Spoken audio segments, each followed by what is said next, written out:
नमस्कार, मेरा नाम ज्ञानेश्वर है और आप देख रहे हैं लाइव सिटीज। देखिए, ऑपरेशन एलजेपी के बाद नीतीश कुमार की पार्टी जेडीयू बीजेपी से बहुत बड़ी मांग करने जा रही है और इस मांग से प्रधानमंत्री नरेंद्र मोदी, अमित शाह असहज हो जाएंगे।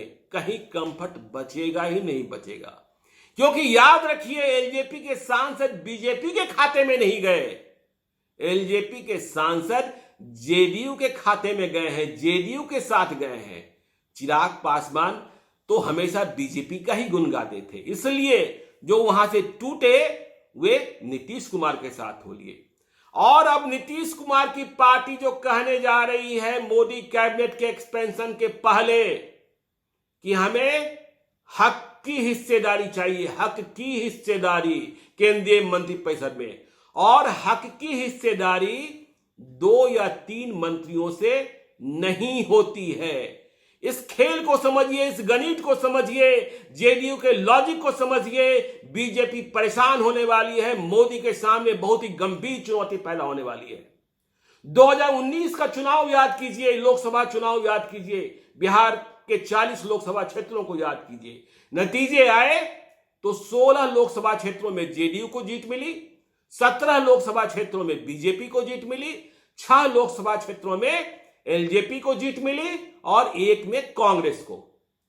तो जेडीयू का अब नया लॉजिक, जेडीयू की अब नई मांग यह होने जा रही है। आपको पता है कि 2019 में इसी हक की हिस्सेदारी के सवाल पर नीतीश कुमार ने केंद्रीय मंत्रिपरिषद में शामिल होने से मना कर दिया था।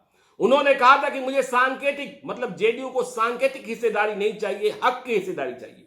तो देखिए अब हक की हिस्सेदारी का गणित क्या बैठता है, क्या बात हो रही है। नीतीश कुमार और जेडीयू का कहना है कि जब आपने 2019 में 17 लोकसभा क्षेत्रों में चुनाव जीता बिहार में, तब आपने 5 सांसदों को मंत्री बनाया अपने कैबिनेट में, मोदी कैबिनेट में 3 कैबिनेट मंत्री और 2 स्टेट मिनिस्टर। कैबिनेट मंत्री बने रविशंकर प्रसाद, हालांकि वे, हाँ ठीक है, रविशंकर प्रसाद, गिरिराज सिंह और आरके सिंह, ये 3 कैबिनेट मंत्री बनाए गए। रविशंकर प्रसाद ने राजधानी से चुनाव जीता था, गिरिराज सिंह बेगूसराय से जीत कर आए थे, आरके सिंह आरा से जीते थे, और नित्यानंद राय व अश्विनी चौबे को आपने स्टेट मिनिस्टर बनाया, मतलब कुल 5 मंत्री बनाए। तो जब हमारे 16 थे तो आप 1 मंत्री बनाने की बात तब भी क्यों कर रहे थे? हमारी हिस्सेदारी भी 5 से कम नहीं बनती है, मतलब 3 स्टेट, 2, मतलब माफ कीजिएगा, मतलब 3 कैबिनेट और 2 स्टेट। तो अब तो हमारी जो संख्या है 16 + 5, जो एलजेपी से 5 आ रहे हैं, एलजेपी वाले जो 5 हमें सपोर्ट कर रहे हैं, जो हमारे साथ हो रहे हैं, पशुपति कुमार पारस, चंदन सिंह, बीना सिंह, महबूब अली कैसर और प्रिंस पासवान, तो हमारी संख्या 21 हो जाती है। तो हमें 5 से अधिक चाहिए, 3 कैबिनेट चाहिए, और फिर सोच लीजिए स्टेट कितना चाहिए। अब तो बात यह भी चल रही कि सुशील कुमार मोदी भी बीजेपी के कोटे से मंत्री बनेंगे या संजय जायसवाल बनेंगे। तो जब बीजेपी से अधिक सांसद जेडीयू के हो गए, 16 + 5 21, तो 5 पर भी जेडीयू नहीं मानने वाला है, 5 से कम पर तो बिल्कुल ही नहीं मानने वाला है। जेडीयू के बारे में आपको खबर है कि जब से मोदी कैबिनेट के विस्तार की चर्चाएं शुरू हुई, आरसीपी सिंह जो नेशनल प्रेसिडेंट हैं, ललन सिंह, इनके मंत्री, कैबिनेट मंत्री बनने की चर्चा चल रही थी और चल ही रही है। संतोष कुशवाहा, दुलाल चंद गोस्वामी, दिलकेश्वर कामत, इनके नाम स्टेट मिनिस्टर के लिए चल रहे थे। लेकिन पहले कहा जा रहा था कि 2 कैबिनेट और 1 स्टेट बनेंगे, इस पर सहमति बनती हुई दिख रही थी।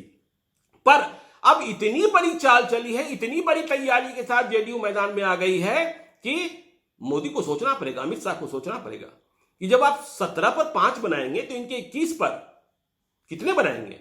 और फिर अब तो एलजेपी, जो नया एलजेपी जिन्होंने टूट की है, उनमें से भी मंत्री बनेगा। अब उस ग्रुप को, उस समूह को लीड कर रहे हैं पशुपति कुमार पारस, चिराग पासवान के चाचा, और युवा तुर्क हैं प्रिंस पासवान। देखना यह होगा कि दोनों में से मंत्री कौन बनते हैं, लेकिन मंत्री तो वहां से भी बनना है और यह भरोसा भी दिया गया होगा। ललन सिंह जब तैयारी करते हैं, ललन सिंह जब ऑपरेशन को अंजाम देते हैं तो पूरी तैयारी के साथ देते हैं, आगे की पूरी रणनीति के साथ देते हैं, तो यह ऑपरेशन पूरा हुआ है। तो आज दिन भर इस खबर पर भी गहमागहमी रहेगी कि अब जेडीयू के कितने मंत्री केंद्र में, और नहीं तो फिर आगे क्या? देखते रहिए, लाइव सिटीज आपको बताएगा।